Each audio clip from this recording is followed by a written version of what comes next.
A new nuclear arms race. 85. Design, development and construction. Vanguard-class submarines. HMS Vanguard leaves HMNB Clyde, Scotland. 4 Vanguard-class submarines were designed and built at Borough-in-Furness by Vickers Shipbuilding and Engineering, now BAE Systems Submarines, the only shipbuilder in the UK with facilities and expertise to build nuclear submarines. Even so, £62 million worth of new shipbuilding and dock facilities were briefed for the project. 90, with the Devonshire dock hull built specially for it. 91.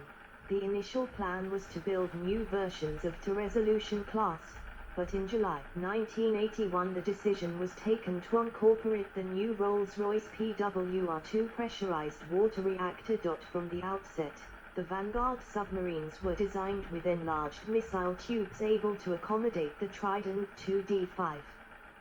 Their missile compartment is based on the system used on the American Ohio class, although with capacity for only 16 missiles, rather than 24 on board an Ohio boat.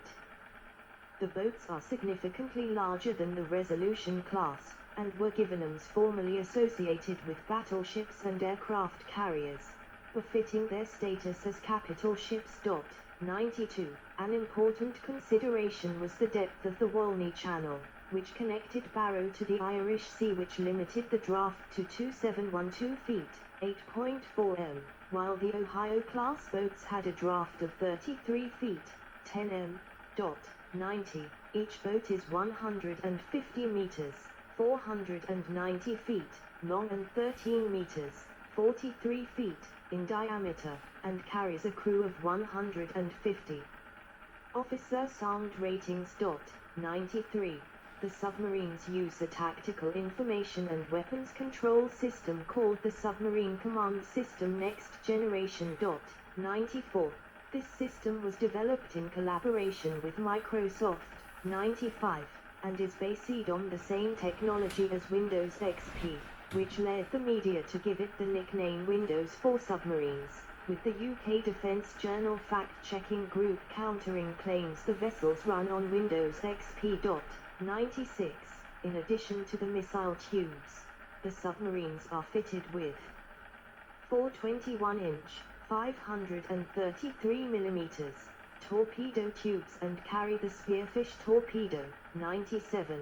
Allowing them to engage submerged or surface targets at ranges up to 65 km, 40 mi, 35 mi.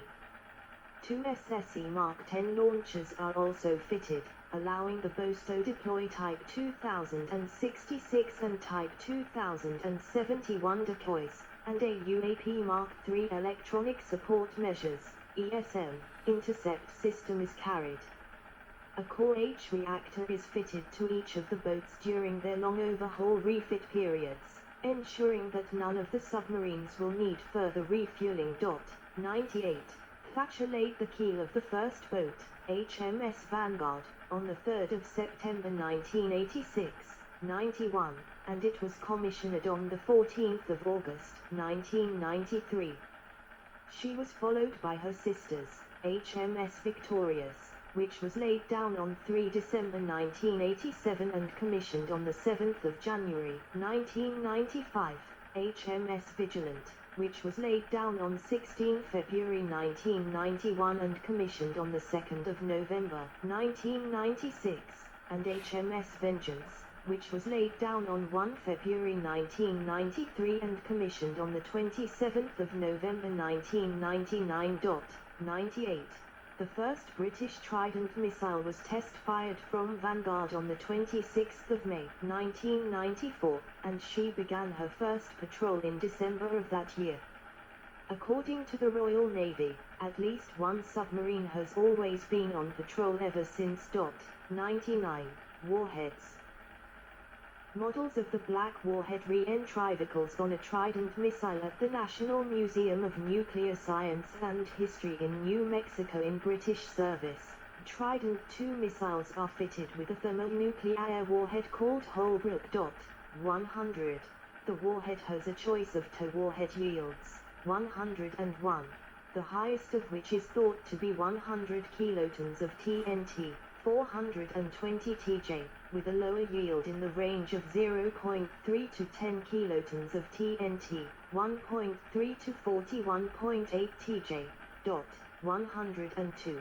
The UK government was sensitive to charges that the replacement of Polaris with Trident would involve an escalation in the numbers of British nuclear weapons.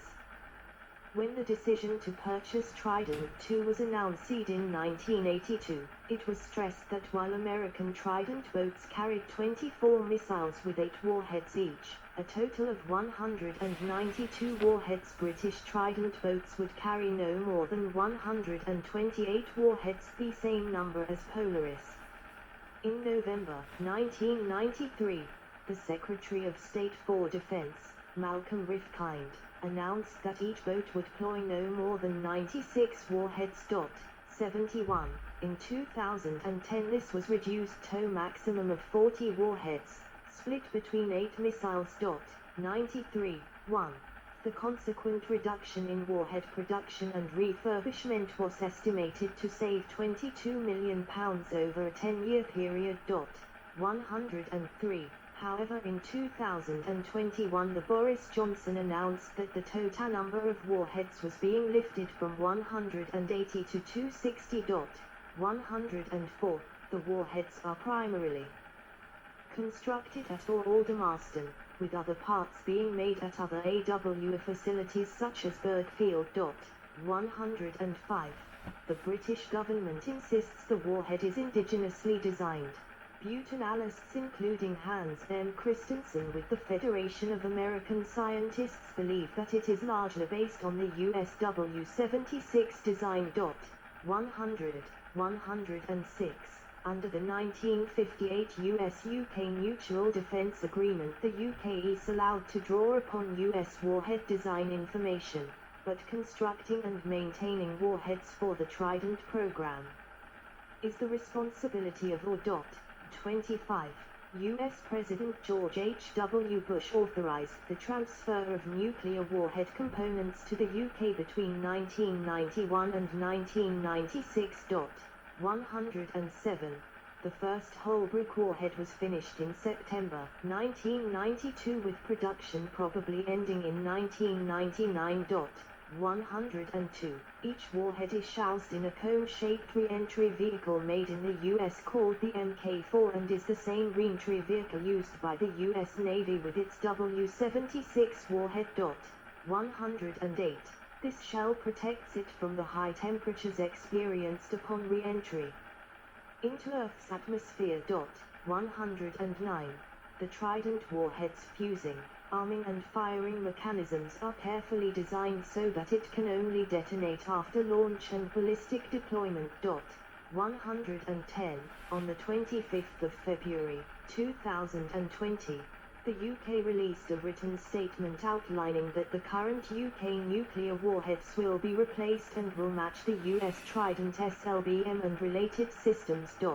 111. Earlier, it was reported that Commander U.S. Strategic Command, Admiral Charles Richard, mentioned in a Senate hearing that the UK was already working to replace its warheads, matching the future US W-93 warhead. 112. As of 2016, the UK had a stockpile of 215 warheads, of which 120 are operationally available. 113. In 2022 the UK government announced that the UK will move to an overall nuclear weapons stockpile of no more than 260 warheads. 114. British SSBNs on patrol carried a maximum of 40 warheads and 8 missiles. 115. In 2011 it was reported that British warheads would receive the new Mk4AM re-entry vehicle and some or all of the other upgrades that US W-76 warheads were receiving in their W-76-1 life extension program. 116. Some reports suggested that British warheads would receive the same arming, fusing and firing system, AF and F, as the USW-76-1.117.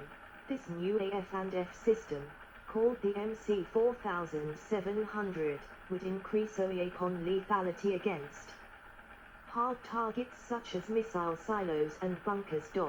118. Due to the distance of 720 km, 450 mi, between Aldermaston and the UK's nuclear weapons storage depot at Anadka Port Holbrook, Trident, warheads are transported by road in heavily armed convoys by Ministry of Defence Police. 119. According to a pressure group, between 2000 and 2016 the vehicles were involved in 180 incidents, ranging from delays and diversions because of accidents, protests, or bad weather, to a sudden loss of power in one of the lorries, which halted a convoy and caused a double-lane closure and a tailback on the M6 motorway. The group's analysis stated the incidents were more frequent in the years 2013-2015. 120. Trident 2D5 missiles. Test launch of a Trident 2 missile. Trident 2D5 is a submarine-launched ballistic missile built by Lockheed Martin Space Systems in Sunnyvale, California, and deployed by the U.S. Navy and the Royal Navy. 121. The British government contributed 5% of its research and development costs under the Modified Polaris Sales Agreement. The development contract was issued in October 1983, and the first launch occurred in January 1987. The first submarine launch was attempted by USS Tennessee in March 1989. This attempt failed because the plume of water following the missile rose to a greater height than expected, resulting in water being in the nozzle when the motor ignited. Once the problem was understood, simple changes were quickly made, but the problem delayed the entry into service of Trident 2 until March 1990. 122. Trident 2D5 is more sophisticated than its predecessor, Trident IC-4, and has a greater payload capacity. All three stages of the Trident 2D5 are made of graphite epoxy, making the missile much lighter than its predecessor. 123. The first test from a British Vanguard-class submarine took place in 1994. 124. The missile is 13 meters, 43 feet, long, weighs 58.5 tons, 129,000 pounds, has a range of 11,300 kilometers, 7,000 mi, a top speed of over 21,600 kilometers per hour, 13,400 miles per hour, Mach 17.4, and a circular aero probable, SEP, accuracy to within a few feet. 125. It is guided using an inertial navigation system combined with a star tracker, and is not dependent on the American-run Global Positioning System, GPS. 1.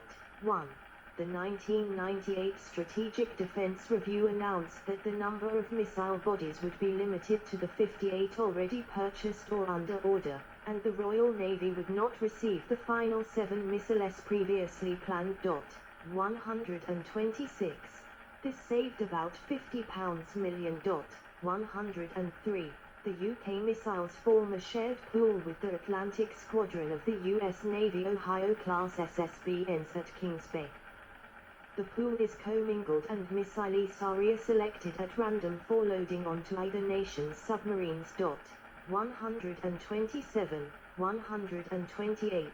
The first Trident boat, HMS Vanguard, collected a full load of 16 missiles in 1994, but Victorious collected only 12 in 1995, and Vigilant, 14 in 1997, leaving the remaining missile tubes empty. 129. By 1999, 6 missiles had been test-fired, and another 8 were earmarked for test firing. 130, in June 2016, a Trident 2D5 missile veered off in the wrong direction towards America. After being launched from Vengeance off the coast of Florida. 127, 131. The incident was not revealed until January 2017. The Sunday Times reported that Downing Street had covered up the incident just weeks before the crucial House of Commons vote on the future of the missile system. 132. Subsequent media reports said this was at the request of the U.S. 133. Successful Royal Navy test fire